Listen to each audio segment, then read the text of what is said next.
Listen up, fucks. It's Cody J with another fucking episode of Loosen Up, Cucks with Cody J. Let's see what's in the news feed today, or should I call it the cuck feed? AOC Word recently condemned her do-nothing Dem cabal for ignoring what she calls a very real threat of fascism in the country. But then the Democrat responded, but if we get rid of fascism, that would make one less Democrat in this room. Gary gets it. She's the fascist. Thank you, Gary. And speaking of soy, Senator Ron Paul, look, I'm sorry, I'm not going to do this.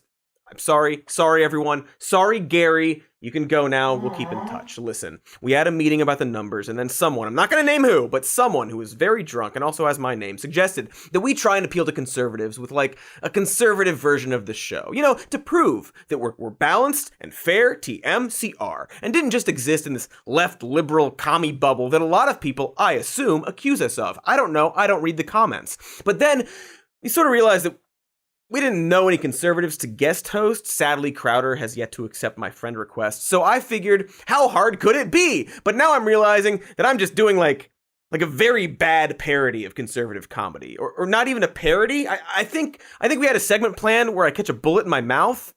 No idea why. But then, when we tried to research this, we came upon a very concerning revelation.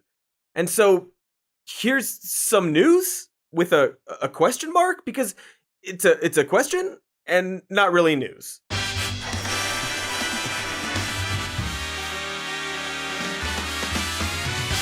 Oh yeah, we're doing this, home slices, various slices of homes. Sorry about your homes, but we're taking this on. And ultimately, that title card is a bit of a provocative misrepresentation of what we're really talking about. So if you'd prefer, why aren't there a lot of conservative comedians? Or rather, if you'd prefer, why aren't there a lot of famous conservative comedians today? These are all variations of the same question, depending on your personal views. You know, we welcome all kinds of people to Cody's Shody. We're very inclusive. Well, this episode is very inclusive, because this question concerns everyone. It's a bit of a conundrum, you know, something we all kind of accept, and the internet loves to write think pieces about. The stereotype being that, as it stands now, the only joke conservatives seem to have and glom onto is the old I identify as a blank bit. This meme and such. And it's the question we are being tasked with tonight. Because honestly, it shouldn't be that way. Humor isn't politically aligned, right? And to be clear, we're not talking about funny entertainers who happen to be Republicans like your Kelsey's Grammer or your David Zucker, but rather comedy that's specifically right-leaning in themes. The Jon Stewart of the right, if you will. And just to get it out of the way, there are a lot of shitty, left-leaning comics out there. You may even think I'm one of them. I don't know. I don't read the comments. But the late-night model alone seems to exclusively function by taking literally any comedian and sucking their funny force like some kind of hot mummy curse. But I don't think there's a question about how oddly one-sided political humor really is. But heck, maybe we're all wrong and biased and conservatives are actually hilarious and liberals just don't find them funny. So, do you remember Newton's law? Not that Newton, this Newton. Not that Newton, this Newton. There we go. Whew. That went over really well. Isaac Newton once said that for every action, there's an equal and opposite reaction, meaning much like my nightly massage therapist, forces always come in pairs. Nope, it's not that. Objectively speaking, that was very bad comedy. That is, of course, Gutfeld and his opening jokes pointing out that several things are, in fact, named Newton. Followed by the line, and I'm going to directly quote him here, much like my nightly massage therapists, forces always come in pairs, as a punchline intro to a segment. And it's okay if you didn't fully understand what he said just then, because his delivery reads like someone who just learned what words are. That's definitely his first problem. See, what Gutfeld has there is a throwaway joke meant to bridge two subjects, something you would want to say naturally and fast that isn't hard to understand, like when I'm thanking my 2 massage therapists for their hard work. He's doing a casual simile, where the twist is that what you're comparing says something absurd about yourself. An actual example of this structure would be saying something like, comedy is about tone and texture, something that, much like my weird smooth balls, Greg Gutfeld lacks. The joke is that I have weird, smooth, pale little boy testicles, you see. And by setting up a comparison between Greg Gutfeld and my balls, I could further elaborate by saying something like, and also like my weird balls, Greg Gutfeld is empty inside. And so on. Look, it's not perfect, but my point is that I'm giving your brain something that's easy to digest. Like my weird balls! The problem with Gutfeld's joke is that he wanted to land on the phrase, forces always come in pairs. So the natural joke writing instinct would be to take one of the words and give it a double meaning, something like, much like a Sith and apprentice, forces always come in pairs. Or perhaps, much like a fruit fetishist, forces always come in pairs. See? Words are neat. But Greg actually does the opposite of this, creating a simile that makes your brain have to work backwards to understand it. A massage therapist, when doing a massage, presses and rubs on muscles that a fucking alien might perhaps define as a force. He's saying his massage, or his force, comes in pairs, like his nightly massage therapists. So what he's ultimately saying is just, I get a massage from two people every night, as his ultimate joke. And that's the ending problem, which is that the final observation being made isn't creative or absurd or funny or an observation or unexpected, but rather confusing. Why do you have two? So your brain is left searching for something it might have missed, and you find yourself repeating the joke in your mind several times to understand it, ultimately getting disappointed at the result. I probably didn't need to break it down that much, but I wanted to, because I wanted to explain why it's fundamentally bad. Gutfeld is a fundamentally bad comedian, made worse by his weird, cruel confidence and that weird, half tone he's doing where he starts up here and then kind of eats the rest of it. He's doing like Colbert or something, I don't know. Not to mention that this whole segment turns out to be about how he's going to buy a gun because he's scared of crime, and how we should all be scared too, because the Democrats are planning to destroy the country by purposefully allowing crime? Law-abiding people actually will abide by the laws that are made, and criminals, they won't. They're criminals. So today's lawmakers just make it easier for themselves by making shoplifting and retail theft, car chases, and assault unworthy of arrest. It's all part of a greater mission to remake society into something new by destroying it first. And what does that do? Well, Newton also said, what goes up must come down. The more the Dems and the media try to reduce your security, it's up to the rest of us to enhance it. At this rate, by 2022, we'll all be driving tanks. And this is probably the larger issue, which is that political comedy often works best when it's pointing out a truth of some kind. And while there are a lot of harsh truths to be said about Democrats, they aren't, purposefully trying to make crime legal. So it just feels like weird fear-mongering slam poetry. There's no teeth to his comedy because his message is curated propaganda from one political perspective. This isn't exclusive to the right, but any niche group pushing a political agenda. An example from the left would be something like the subreddit Toilet Paper USA, a place where people like to blow off steam about grifters like Charlie Kirk and Ben Shapiro. I get it, believe me. But one of the things they like to do is Photoshop almost believable but fake tweets from these people, which is frustrating when they're perfectly real tweets you could actually mock. So it just feels like wish fulfillment. And it's why a lot of Trump parodies fell short, because they just boiled down to pointing out stuff about him we don't like, but exaggerated. Remember The President Show? What is it, kid? Who are they?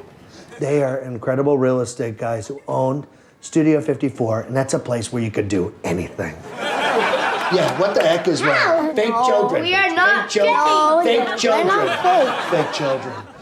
Play with the kids? Yeah, they're fun. What's fun about them? Pushing aside the talent of the performers or writers, why would we need or want a show like that? It's all pandering, lowest hanging fruit, which is great if you like coming inside of pairs, but not cutting edge when it comes to comedy. It's not exclusive to the right, but the right seems to do it almost exclusively. And we'll definitely get more into what Trump specifically did to comedy, but I need to talk about Gutfeld a little bit more. Yeah, Gutfeld! Gary, get the f*** out of here! Why are you still here? I'll talk to you later. Aww. Now, I don't want people to think that Gutfeld is going to be my only example of conservative comedy. But the reason we need to talk about this wet sack of oats is that he's apparently getting higher ratings than any other late-night talk show host. And that seems like some Twilight Zone shit, right? Is our entire premise to this video wrong? Is conservative comedy actually extremely popular and good? Or perhaps is it that Fox News in general gets higher ratings than any other news station? Not because it's the most popular, but rather because it's the only right-leaning cable source. So of course everyone right-leaning will flock to them, whereas centrist or left-leaning viewers have a larger spread of options. But again, I would argue that all late night is toothless, pandering often to liberals, but the likes of Colbert and Kimmel at least have clear jokes. Good jokes? That's extremely debatable. But this is how low we're making the bar in this episode. We're not judging the quality of jokes, just that they're able to competently make them. Anyway, since the internet exists and cable in general is dying, Fox is seeing a historic dip in ratings because of the fragmented way in which people get their news. Conservatives and liberals have options now, you see. And so yeah, Gutfeld is watched more than other late night comedians because he's the only late night comedian that appeals to conservatives. And if conservatives had a funnier option, I'm sure they would jump on that. Sorry, Greg, but it is obviously true. And here's the thing. They actually do. And by the end of this video, I'm going to show you more than one conservative comedian who is actually good at telling conservative jokes. But before I get to them, I'd like to address the elephant in the room. Who, me? I swear to God! You need to go now, alright? You need to go. Can't I just help with the camera? I said I would call you later, and I will do that. You need to go now. Sorry you had to see that. But back to the show and whatnot. So this would be the more centrist take, which is that both liberals and conservatives are humorless when it comes to jabs at their own beliefs. There are multiple psychological studies claiming that conservatives don't have a sense of humor. And truth be told, I didn't look into those studies because I just don't think that that's true.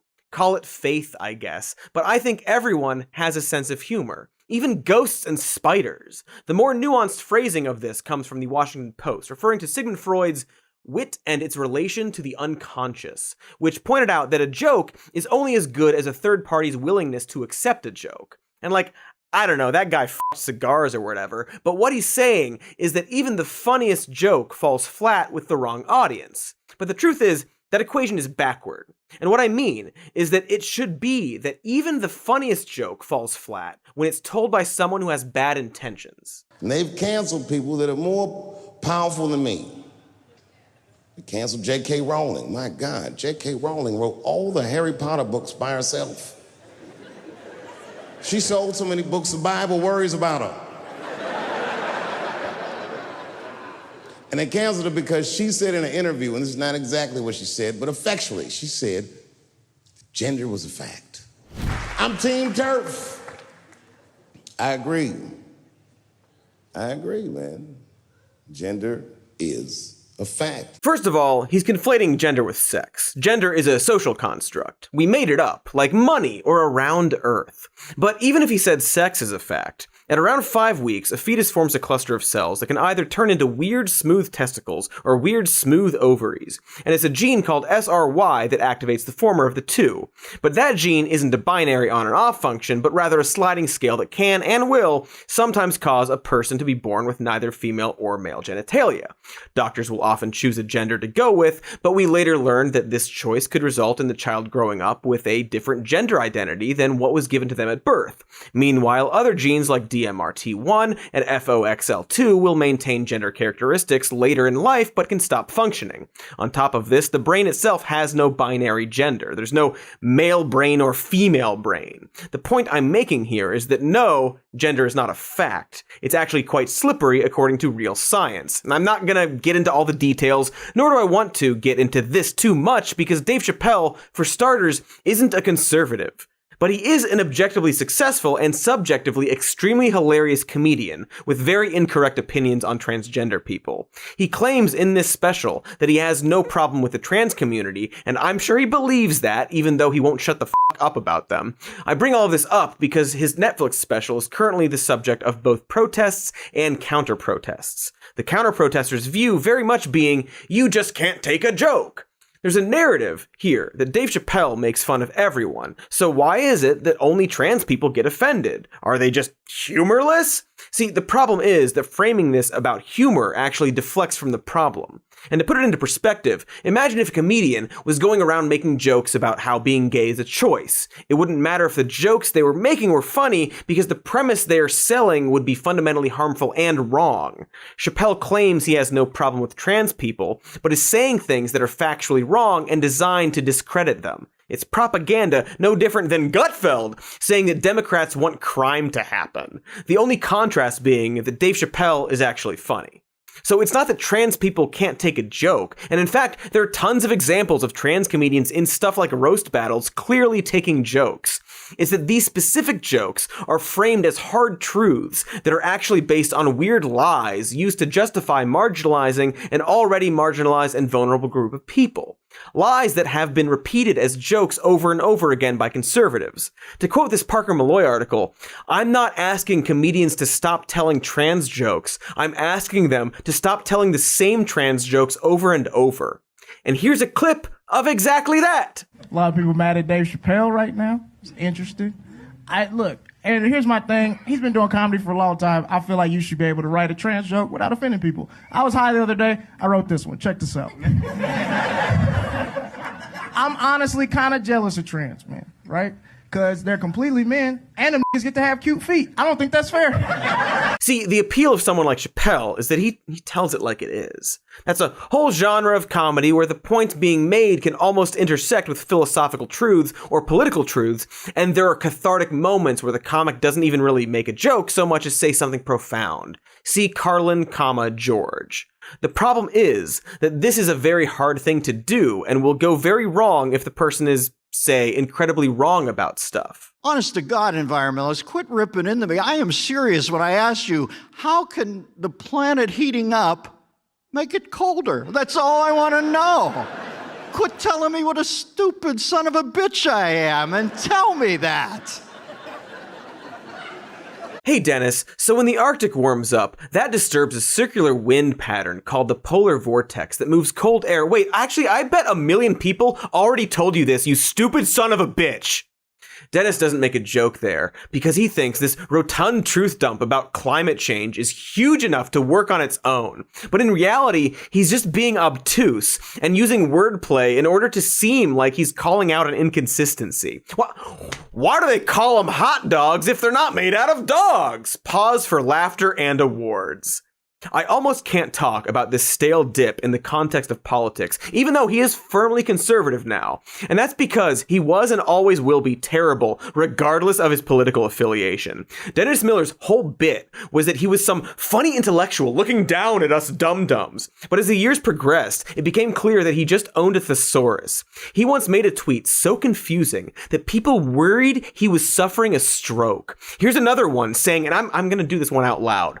Progressives are shooting themselves in the foot more frequently than a centipede who, quite frankly, is getting no relief whatsoever from a topical application of a generic antifungal toenail cream.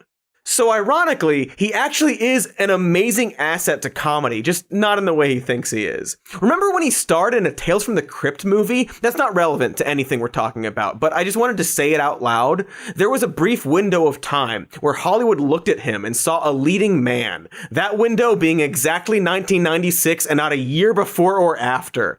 Anyway, I gotta go dump out. So I guess I'll put on some ads and then we'll be right back talking about other people talking about funny stuff. I promise this all leads somewhere. Like my dump into the toilet.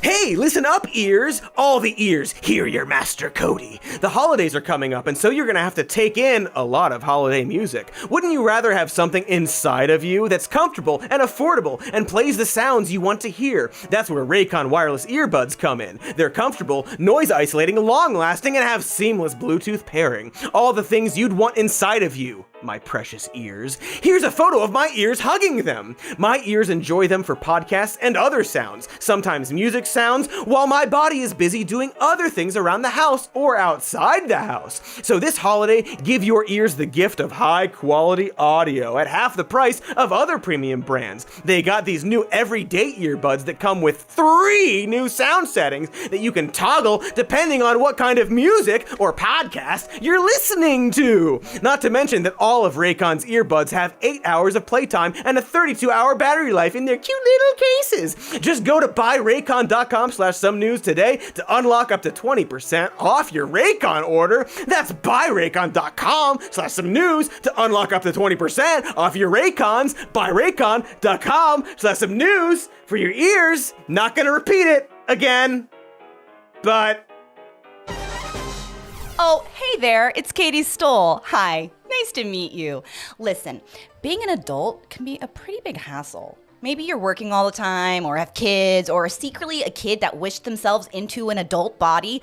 Don't argue with me, that happens. Anyway, the last thing you want to worry about is going out and buying groceries and then bringing them home and all those bags, and then moving everything from those bags into your stomach in some kind of combination that you'll have to figure out with a book or something. No one likes books or homework or being trapped in an adult's body. Yuck. Luckily, though, there's HelloFresh, a union of affordability, convenience, and nutrition that'll deliver your groceries to your front door. It is contact-free and comes with easy-to-follow recipes with steps and pictures so you can both enjoy cooking and get dinner on the table in 30 minutes or less. Yeah. Save both time and stress with restaurant-quality meals that are 30% cheaper than regular grocery shopping. You can strike down your hunger with 50 weekly recipes with a wide variety of flavors for any diet. We're talking low-cal, carb-smart, vegetarian, pescatarian. Options are available every week. Wow! These are fresh, high-quality, and pre-portioned ingredients, 90% of which are sourced from local farmers in your area. Huh. I tried the, fish, and it was simple to make and delicious, and no one told me what time I had to go to bed, so I stayed up until 3 a.m. 3 a.m.? Can you even believe it? Wow. So what are you waiting for? Go to HelloFresh.com/morenews14 and use code morenews14 for up to 14 free meals and 3 free gifts. Wow. That's HelloFresh.com/morenews14. I'll say it again one more time. HelloFresh.com/morenews14.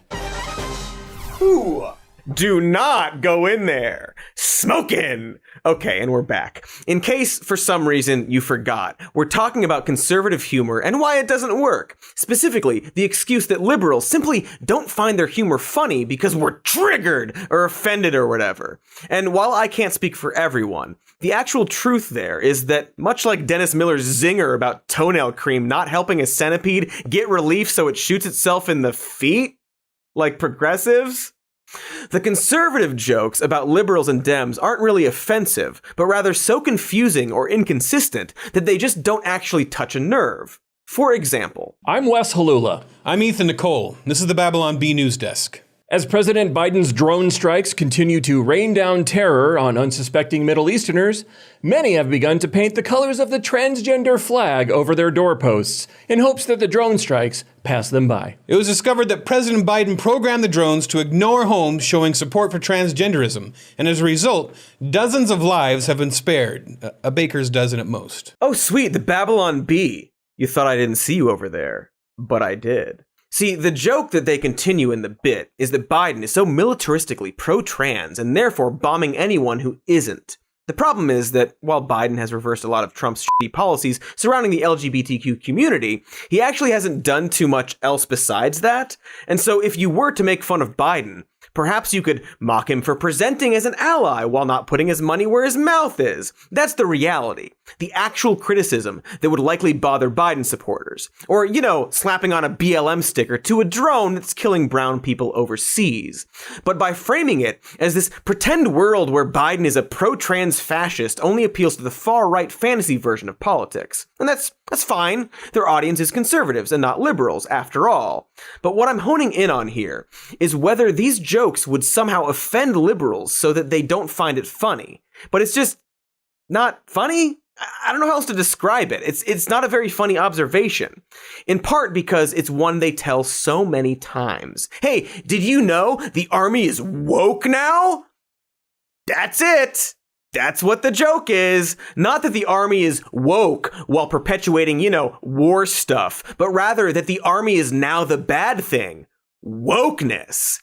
I guess the framing is technically different, but the punchline is always the same. On top of that, and this is pretty key, I just don't believe they actually care about drone strikes. What I mean is that when you look at a site like The Onion and search the word drone, you'll see satire pointing out the ghoulishness of drones under every president. Whereas the Babylon Bee only started caring about drone strikes conveniently right as Biden took office. You can search their site and see that the only time they mention Trump and military drones is back when he was running for office.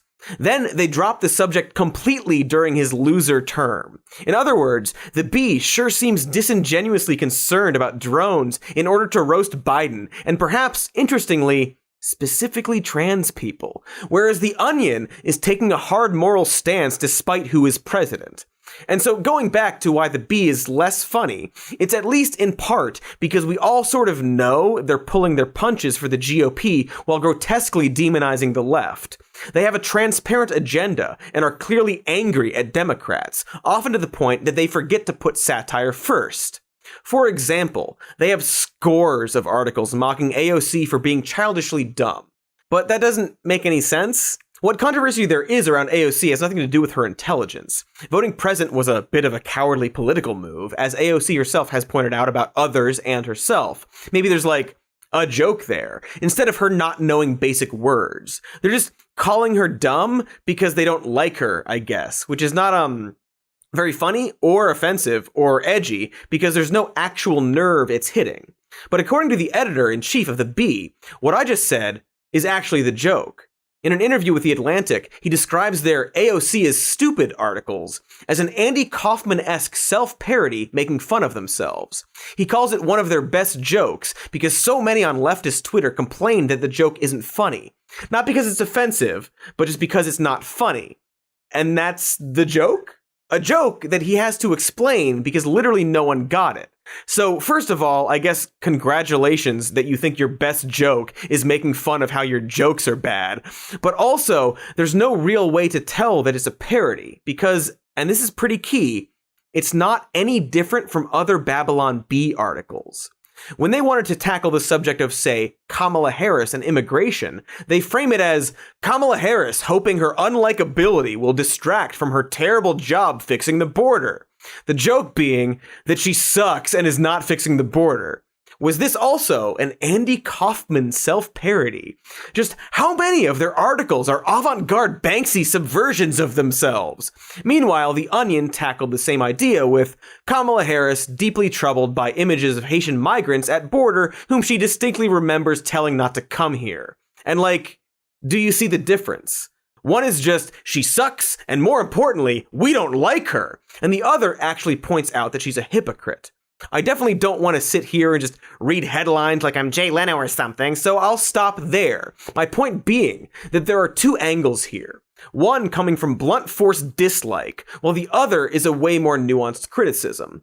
And then apparently they will sometimes parody their own blunt force dislike without telling us, I guess. And so the intent behind a lot of Babylon Bee jokes are already extremely confusing. And it's hard to find something funny if you fundamentally don't understand the intent of it because it's being hidden from you. This also suspiciously protects the Bee from having to admit they aren't funny because they can hide behind this agent of chaos excuse where they're so funny that they aren't funny or something like that. But going all the way back to what that cigar fucker said about the audience being a key factor, any and all meta jokes are routinely lost on their core audience of conservatives. I'm going to show you one of their sketches, and I want you to try to figure out what the joke is. Hey there, you might have heard discussion about CRT, and you might be worried that we teachers are brainwashing your kids with critical race theory. Well, you should be worried. We are absolutely indoctrinating them with this stuff. If you want to know for sure that your kids are being taught CRT in school, look for these 5 signs. Number 1, they call your boss to tell them how racist you are, and they get you fired. Look, if your kid tries to get you canceled because you perpetuate systems of oppressive whiteness by treating all races equally, which is totally racist, they might be learning CRT at school. So the premise is that these are a series of signs that critical race theory is being taught in your schools, and the joke is that all the signs are over-the-top reactions against appropriation and shame for being white and such. It's an exaggeration, or an irony, used to ridicule a belief, also known as satire. But what's fascinating is that this premise seems to be satirizing the right, isn't it? Because the exaggeration is that CRT would turn kids into these over-the-top left-wing stereotypes when obviously it wouldn't, right? Otherwise, it's just saying what they really think CRT can do to kids, in which case, then what's the joke?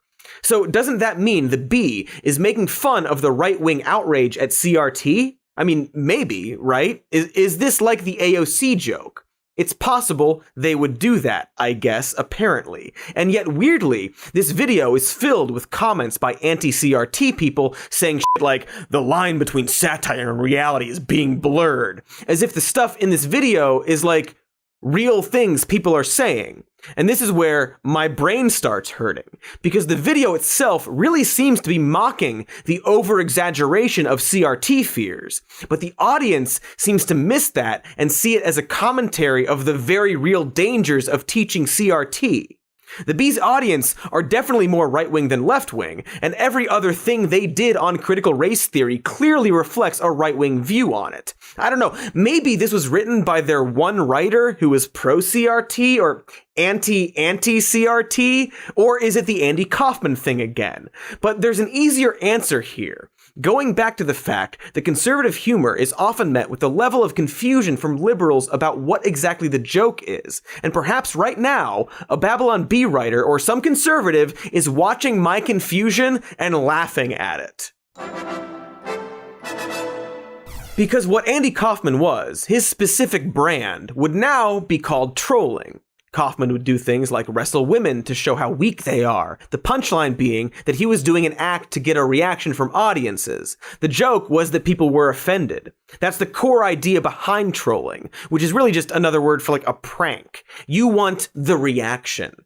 A notable successful troll would be people like Ken M or Daniel from SL, who prey on small circles on the internet acting oblivious and frustrating so that we, the actual audience, can laugh at the exchanges. Right? A more mainstream version is the fellows, or chaps, at Jackass, honking air horns at cracker-ass golfers trying to make their putts or swings or whatever golfers do. I didn't look into it. Something about flags. But in all of those cases, the trolls have two things in common. The people they're pranking are a small niche group, and they inherently have a good sense of comedy in what they do. Daniel from SL's most notable work is when he played the game Rust, pretended not to know how to use a bow and arrow for way too long, while other players tried to teach him, and then uses the bow and arrow perfectly to kill the people trying to help him. There's a setup and punchline there beyond the frustration of the gamers in the video. It might feel weird that I'm sitting here explaining comedy bits like a parent describing a 30 Rock episode, but honestly, you're gonna wish I kept going instead of showing you this clip. Darn tranny. It's always giving me problems with them. That's the last time I drive a Chevy. I'll tell you that. Anyway, this week I changed my gender and went to Planet Fitness.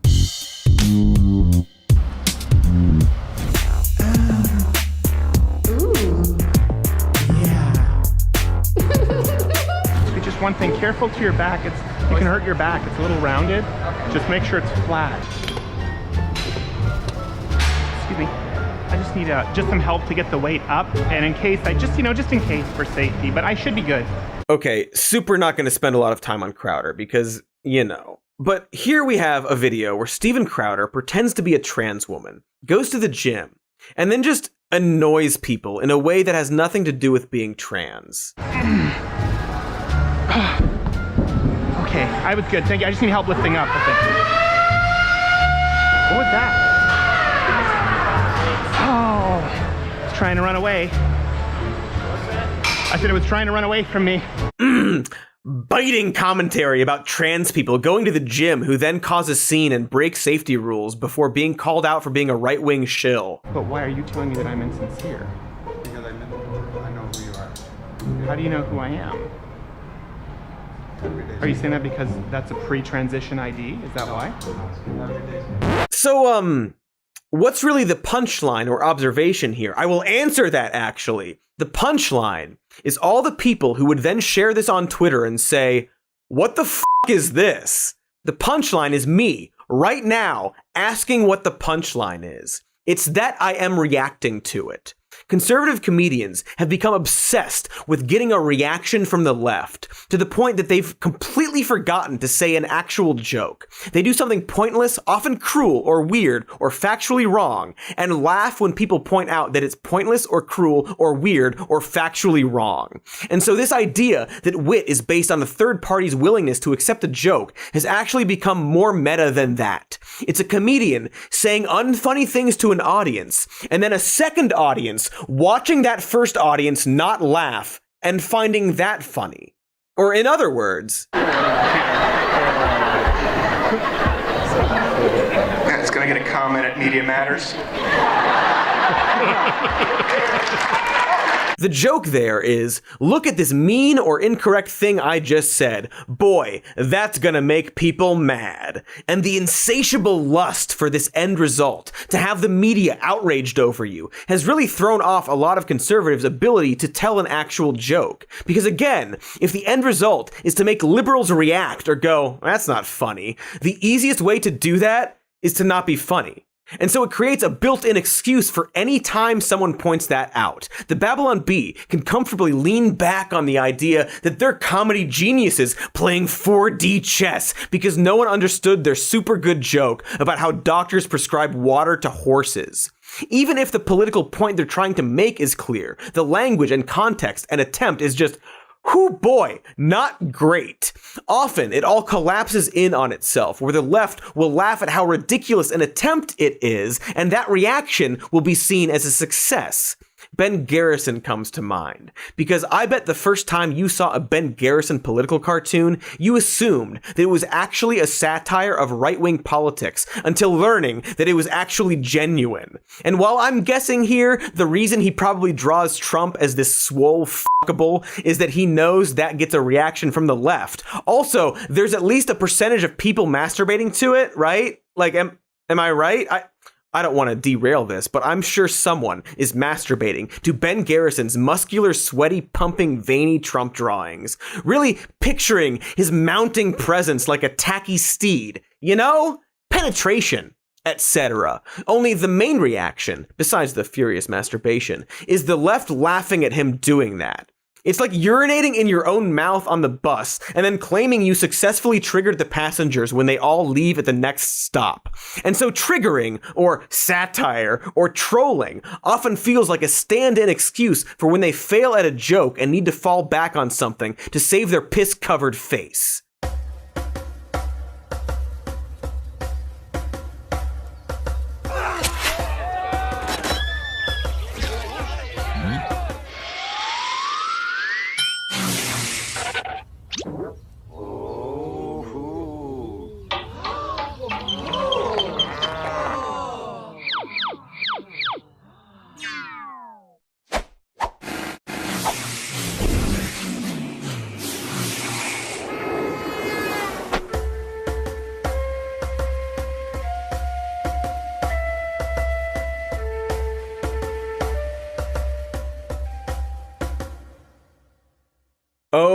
O, and an F.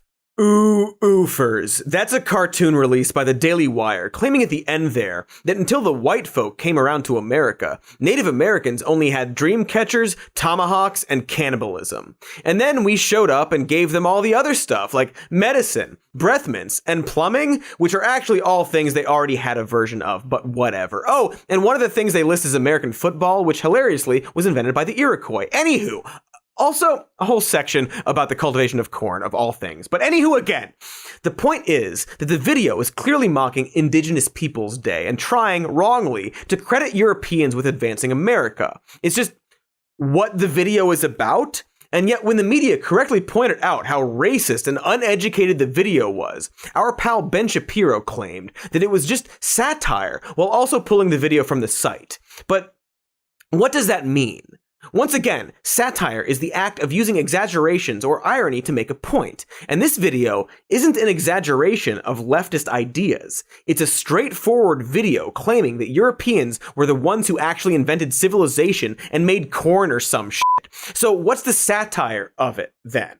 The only answer is that it would be a satire of conservative views of Thanksgiving and Columbus Day, but on a conservative website. a conservative website. Its writers and editors all talk seriously about the glory of white Europeans civilizing the savages. So, like, they know their opinions are dog shit?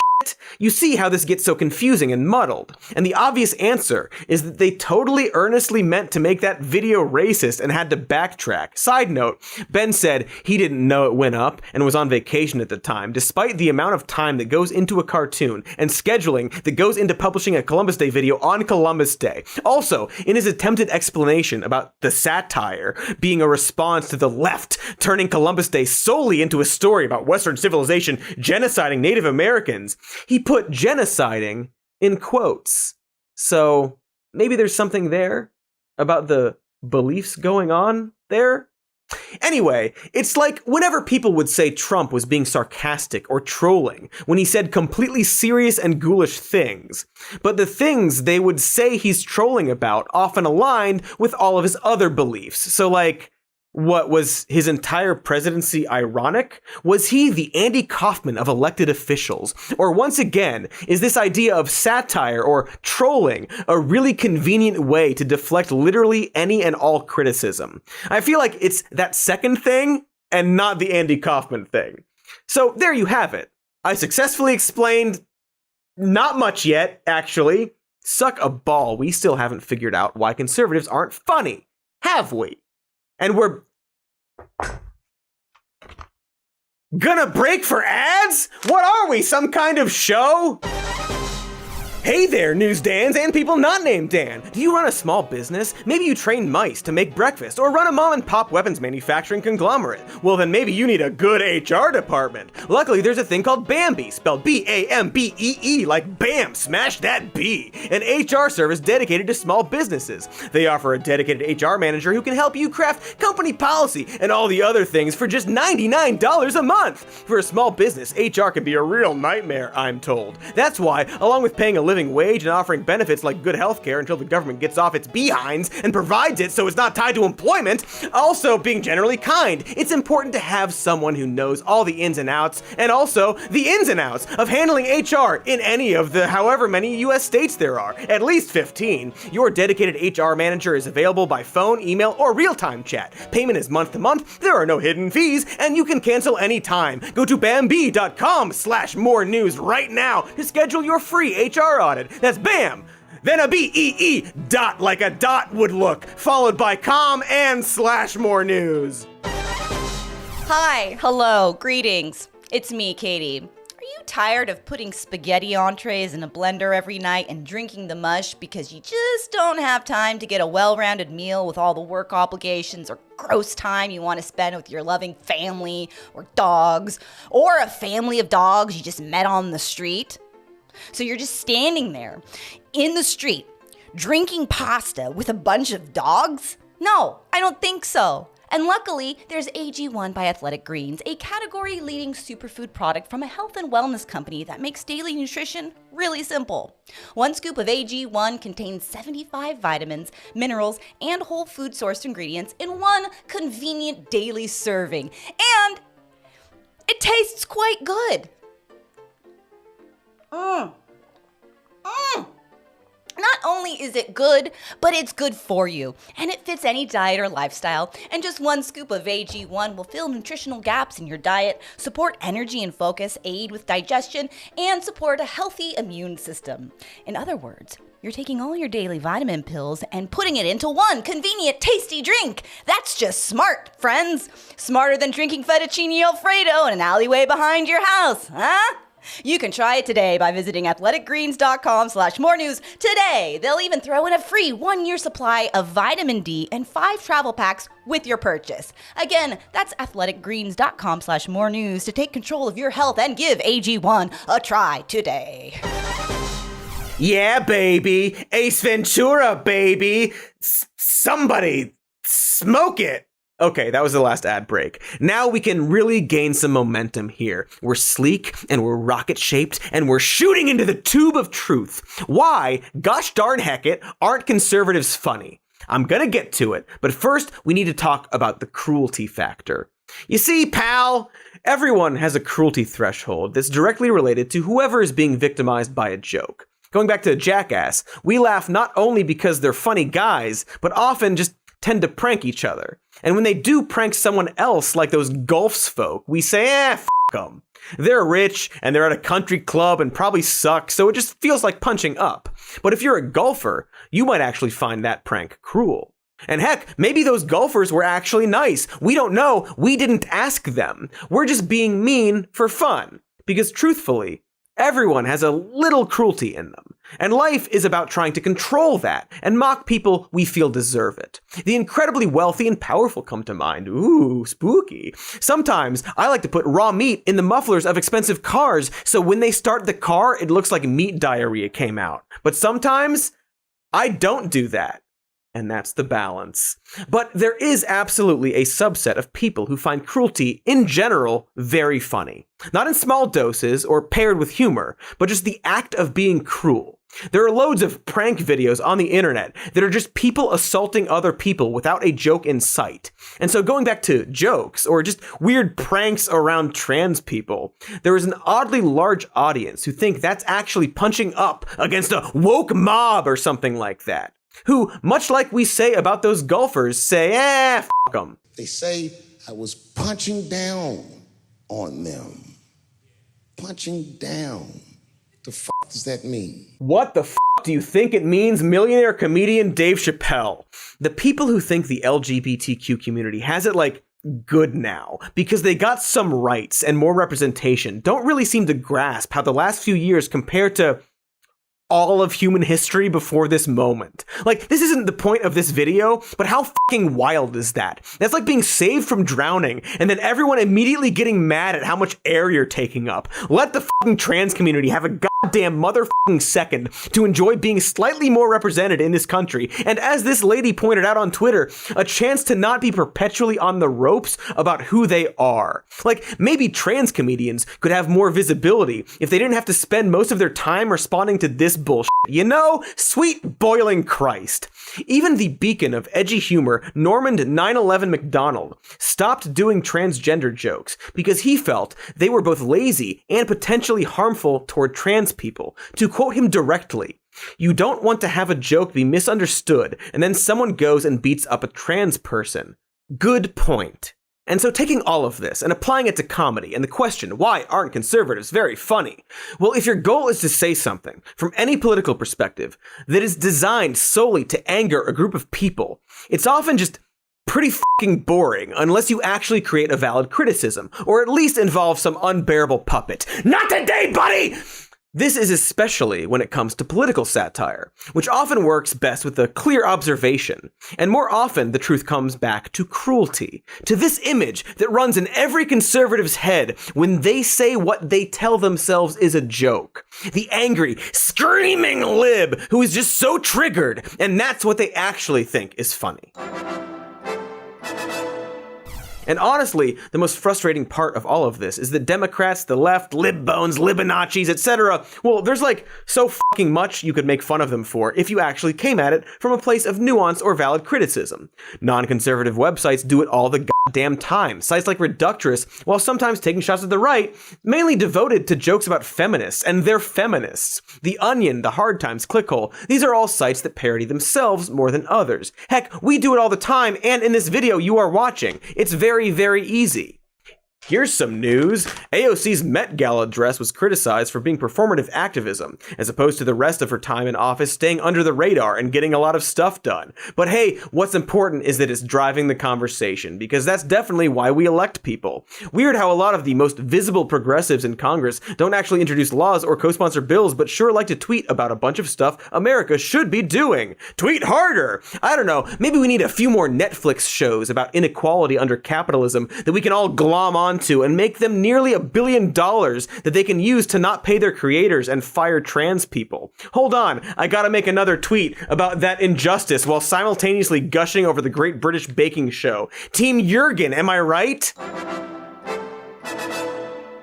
I'm not saying we can't enjoy ourselves, but there's gotta be an option between tweeting from your couch and shadow punching a Nazi in downtown Portland. I mean, both are fun, but perhaps if millennials are also concerned about climate change and wealth inequality, we could run for office, or, I don't know, start a YouTube show with mostly white writers complaining about the world so as to feel like we made a difference. But at least the Zoomers must think it's super cool how we're yelling at their grandparents for dooming them to a barren wasteland that we're not actually trying to do much to fix. Point is that we're not hard to make fun of. The average 30-year-old liberal male has the facial hair of a high-tech Viking and the secret misogyny of a regular Viking. But none of this answers the original question at hand. The reason we're all here.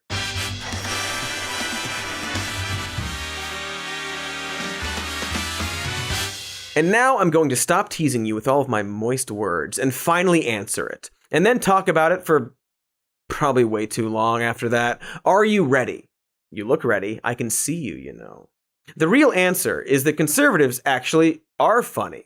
Just not in this country or during this era. And in fact, you could even argue the answer is simpler. That the unfunny people we've been talking about simply aren't conservatives in the traditional sense. Because conservatism in this country has lurched far beyond what other countries would define as right-wing. And now their agenda isn't to sell us on Republican or Christian humor, rather than tirelessly demonize the left in the context of furious culture war bullshit that was inflamed by Trump's presidency. I don't know if you recall, but there were actually funny conservative comedians as recently as the mid-2000s. The Blue Collar Comedy Tour, the tour that's been cracking up America, is finally hitting the big screen. I had the right to remain silent, but I didn't have the ability. I don't care who you are, that's funny right there. Blue Collar Comedy Tour, the movie. Comedy is subjective, so maybe the Blue Collar Comedy Tour wasn't your cup of diamond-encrusted panda flesh tea or whatever the common folk drink. However, it was wildly successful at the time. It was also not a fluke, in that you can find a bunch of other comedians specifically pushing religious, right-wing values who are, in the technical term of the word, doing actual jokes. Because I don't care how holy you are, you slam your hand in a car door, something's coming out of your mouth. Are they jokes I like? But again, we're not trying to make a judgment here, but rather identify jokes that are actually written to be a joke, with like a punchline and an observation, coming from a human and baseline compassionate perspective. To put it in terms they might understand, jokes that identify as jokes.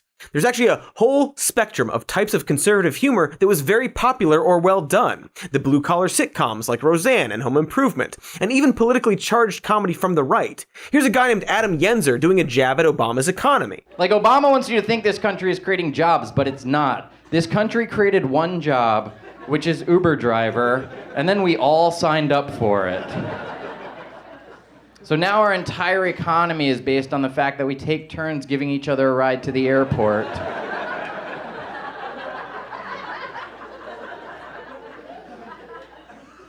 In exchange for the same $30. Conservatives were funny and successful during this time, and also in other countries right now, you know, where Trump wasn't their president. My friend is from another country, and she came in, she was like, can you please explain what everyone is annoyed about with this whole Brexit thing? I said, look, imagine if you and 10 of your friends were in a Burger King, right? And you said, listen, who wants to leave the Burger King? And 6 people were like, we want to leave the Burger King. And then somebody who didn't want to leave the Burger King was like, I'll get us out there. I'll have a word with the manager. I'll get us a deal. It's like, do we need a deal? Come on, no, you can't leave without a deal. I'll get a deal. You want to leave? Yeah, I'm going to get us a deal, right? So she goes to talk to the manager. She comes back 2 years later.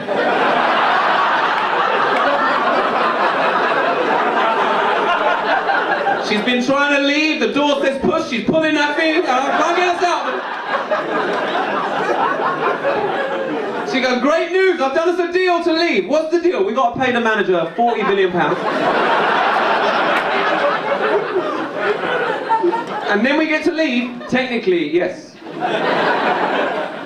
What do you mean, technically? Well, physically, we'll still be in the Burger King.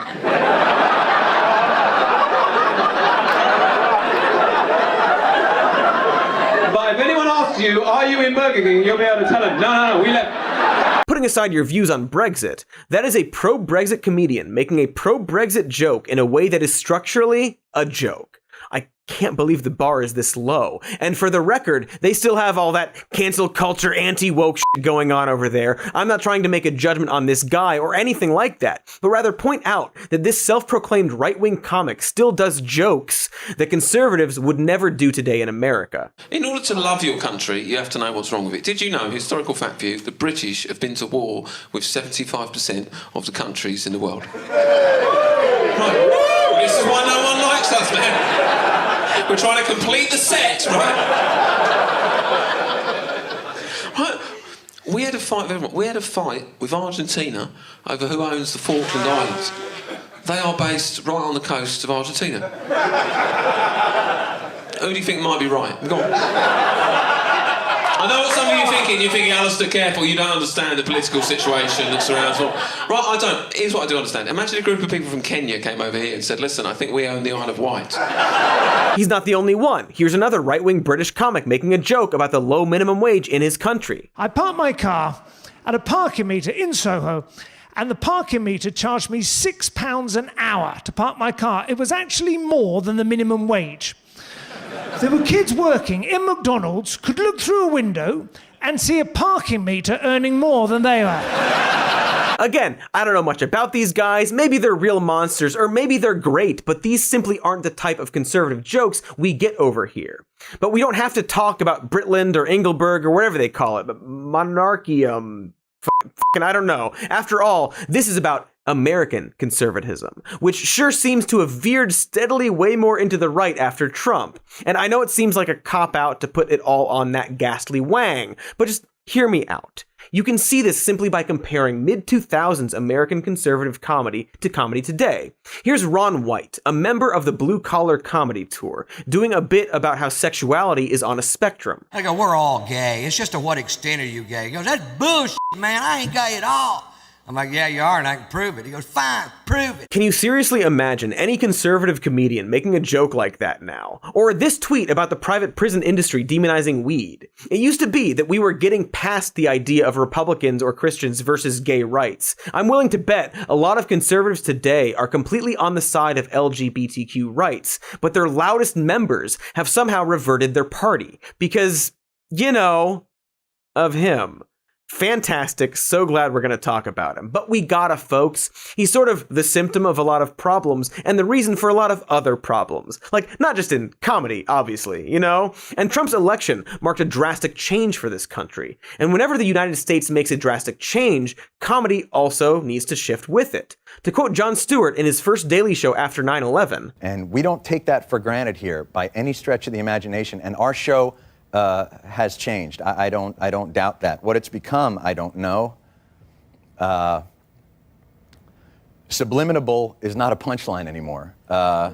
One day it will become that again, and Lord willing, it'll become that again because it means that we have ridden out the storm. Now, I'm not comparing Trump to 9/11. After all, he was right there helping people at ground zero. What I'm saying is that these were both big political and societal shifts that would change entertainment with them.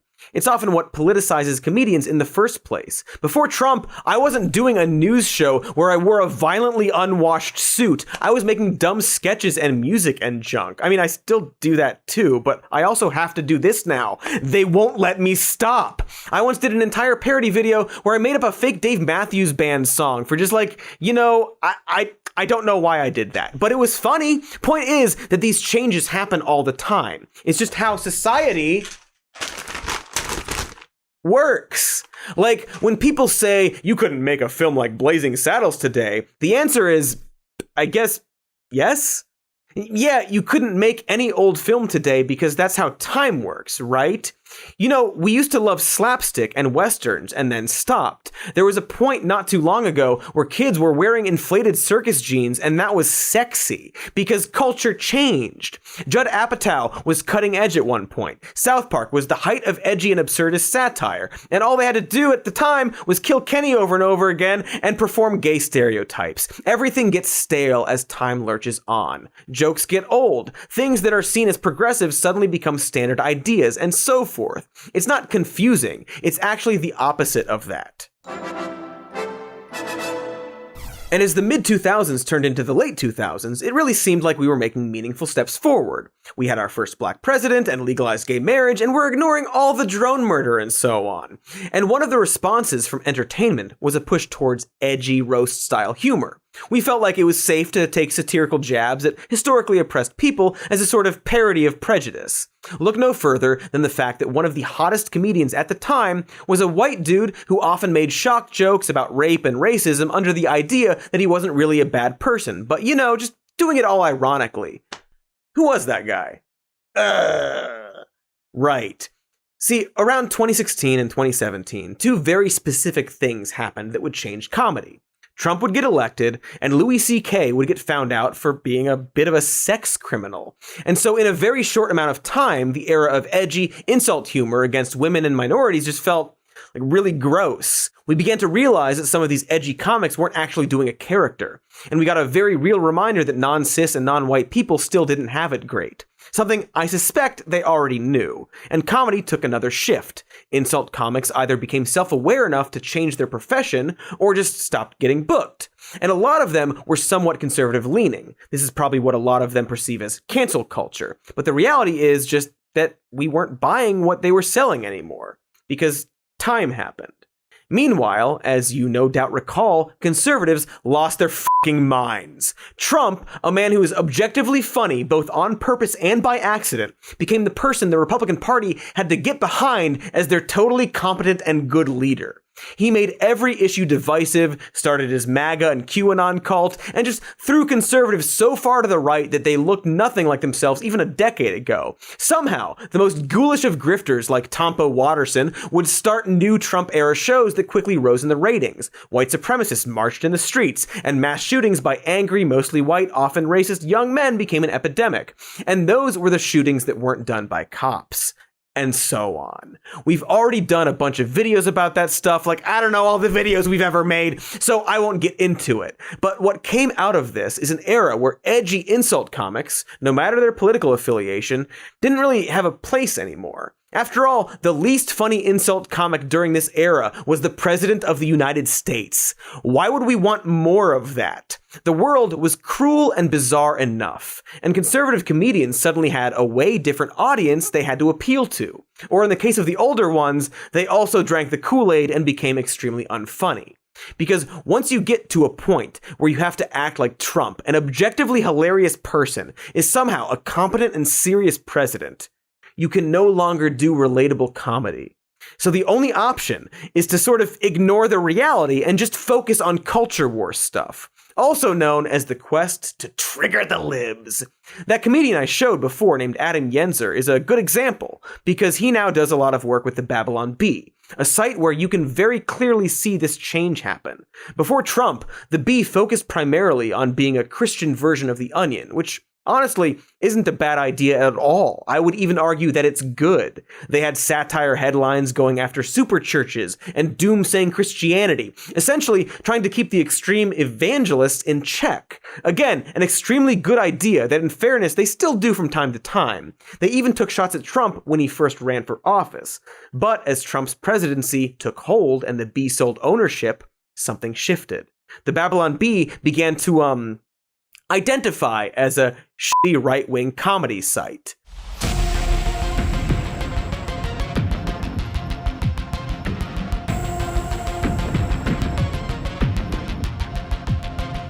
My God, it's full of the exact same joke. The fact that conservatives only have one joke is such a running joke that even the joke that they have one joke is an old joke. To the point that even the Babylon Bee made a sketch with that Yenzer guy making fun of the fact that they only have one joke. In this case, they were able to identify two jokes that they had. All right, guys, listen up. As conservative comedy writers, it is not good that we only have two jokes.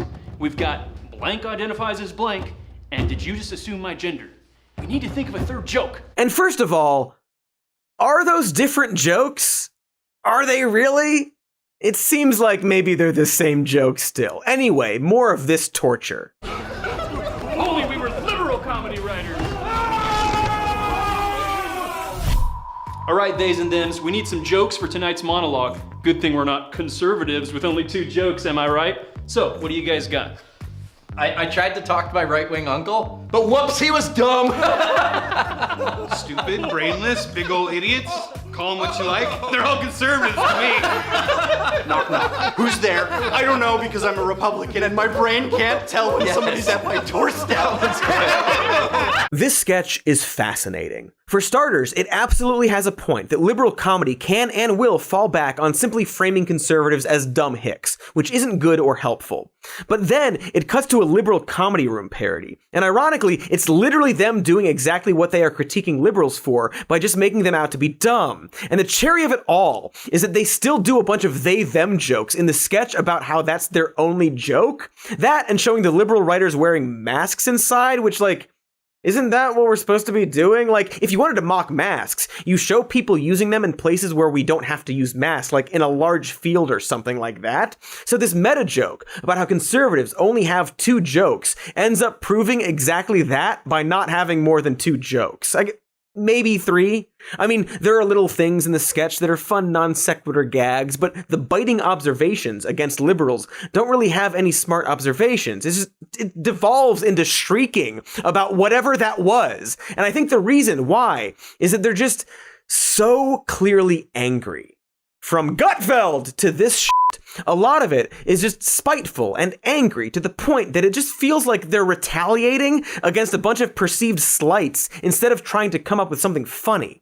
As it stands, the pro-Trump right really just seems too mad to make jokes. And to top it off, when the Bee tweeted this video out, it got only about 1,000 likes. Compare that to any of their anti-Fauci or I identify as jokes, and you see exactly why they only have 2 jokes. Because their audience only wants those 2 jokes. Because their audience, much like them, are just mad. They don't care about exploring comedy, but rather sticking with the culture war ammunition they perceive as effective. And this is the core of the problem. See, back when The Daily Show started, it was a comedy show first. Jon Stewart was a comedian by profession. Stephen Colbert, Jimmy Kimmel, Samantha Bee, John Oliver. They're all comedians who became interested in politics and media criticism. From the right, it was perceived as comedy being weaponized against them. And so in response, they tried to weaponize that back. And conservative comedians now have to perform at shows specifically geared towards pro-Trump crowds. All their jokes are reactive in nature. So the problem is that the political side came first and the comedy came second. Going back to their bits about AOC being dumb, that's probably honestly because some people see her as the ideological opposite of Trump. And since we always call Trump dumb, they want to call her dumb, despite that not really fitting. It's not even close to new. Fox News first tried this in 2007 with their half-hour news hour, which was, Tonight's top story, dispelling reports that she would staff her White House with longtime cronies and political appointees. Presidential candidate Hillary Clinton vowed that if she becomes president, she will surround herself with a diverse, multi-ethnic, multi-generational group of angry lesbians. During this week's Miss Universe pageant in Mexico City, Miss USA Rachel Smith was booed by a mostly Mexican audience. Probably because for the pageant's talent competition, she built a 700-mile fence.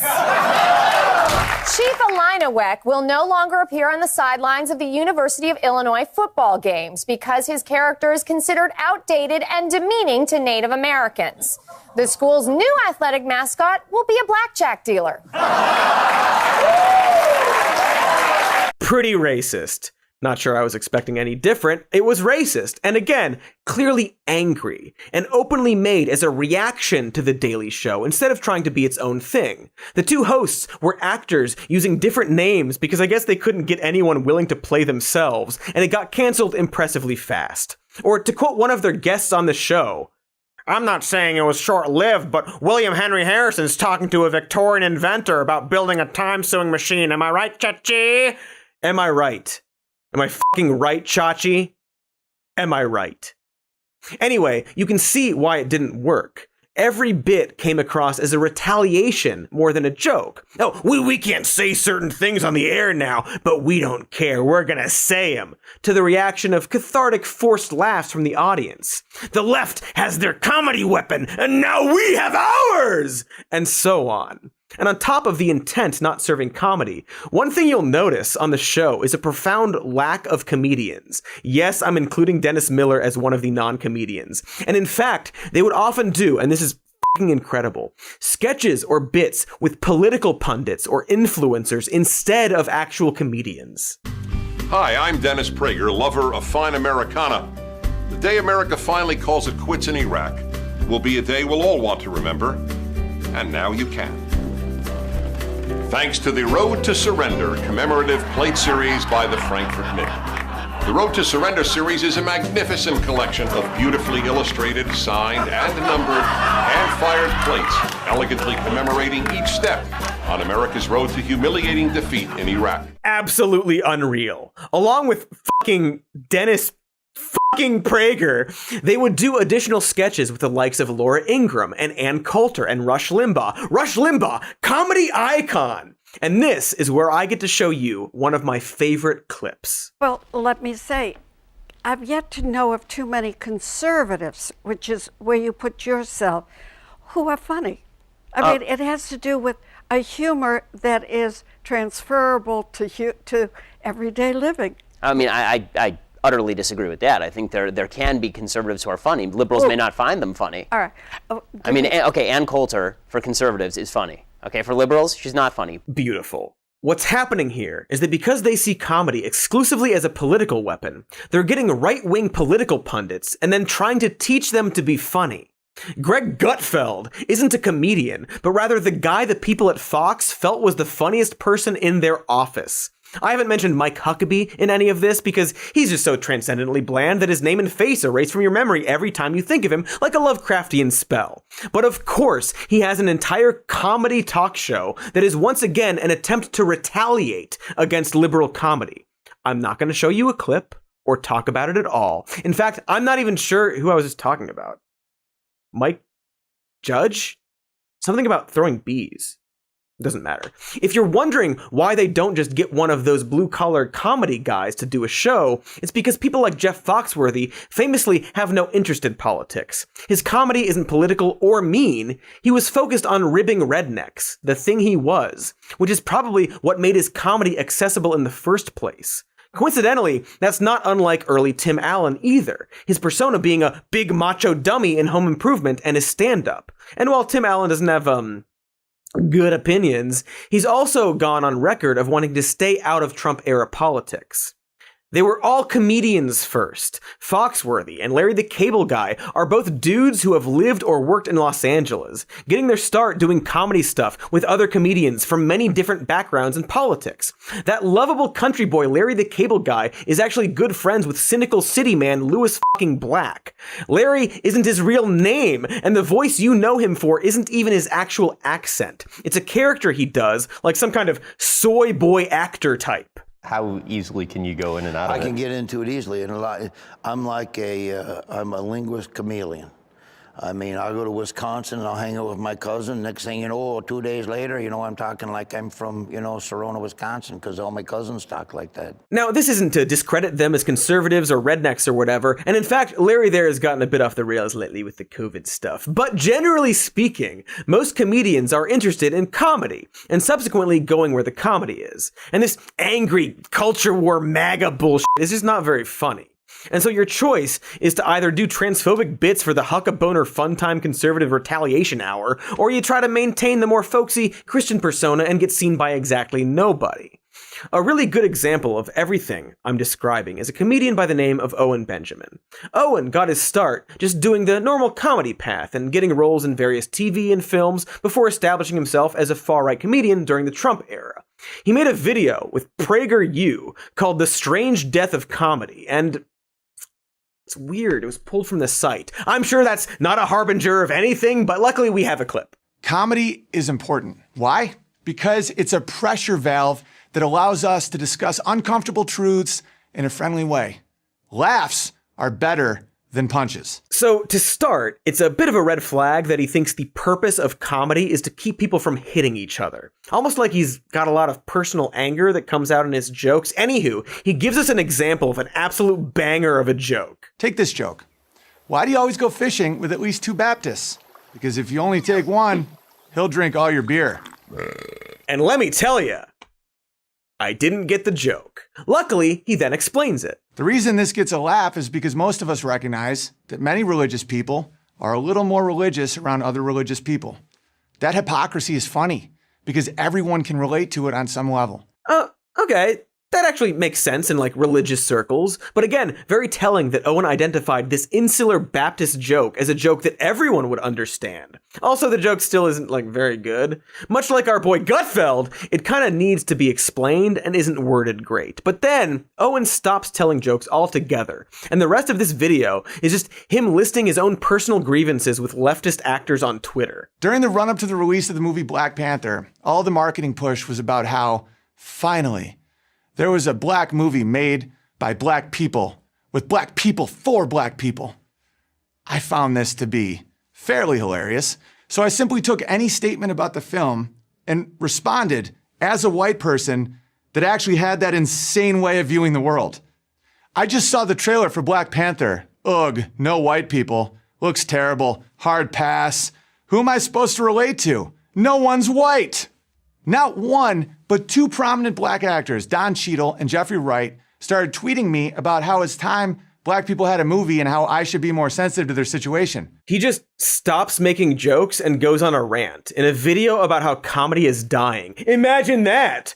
It's literally all the steps we're talking about here. Plus, the added bonus that the reason this video got pulled from PragerU is probably because Owen Benjamin had a full fucking racist and transphobic meltdown in the following years. He began posting anti-Semitic and flat earth conspiracy theories on Instagram, got kicked off of social media and YouTube for this behavior, plus a bunch of oddly obsessive tweets about David Hogg's pubes. He got kicked from Patreon and tried to sue them, and to be clear, none of this was for jokes, but just wild statements and accusations, such as stating that having a trans kid was child abuse and doubling down on it a bunch. Much like this Prager video, his real life devolved into an unending, unhinged rant. And now he is, and I shit you not, trying to form a compound in Idaho that residents are worried will become another Ruby Ridge situation. Anyway, the Daily Wire called him one of the last real comics standing.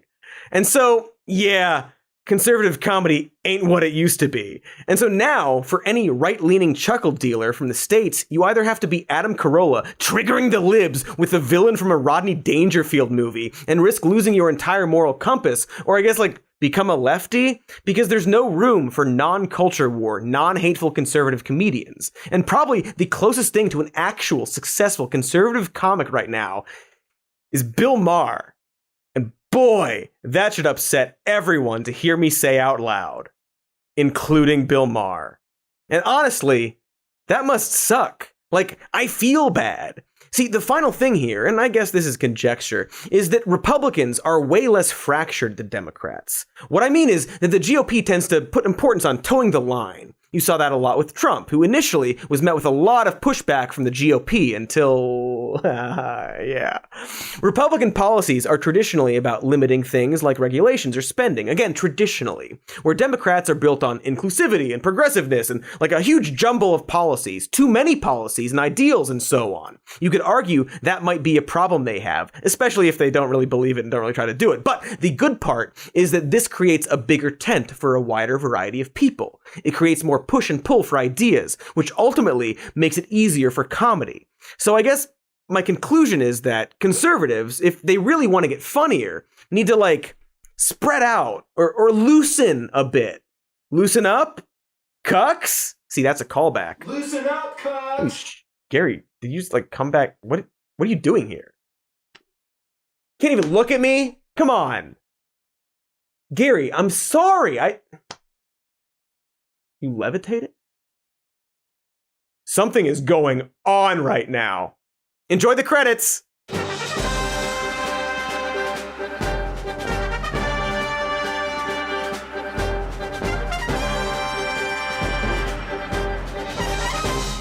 Just kidding. Gary's like a character we made up. He's not even here. Warmo's here though. And he's real. Right?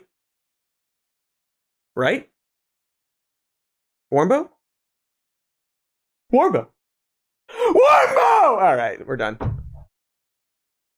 Thanks for watching, everybody. Warmbo's dead. Just kidding. Warmbo will never die. Make sure to like and subscribe. We've got a patreon.com/somemore-news. If you'd like to also listen to the podcast, you can listen to this show as a podcast, where you get your podcasts. And we've also got another podcast called Even More News and merch with the not dead guy on it. And I might be forgetting something, but surely that's okay. This is just one video out of many. Watch our other videos. Bye!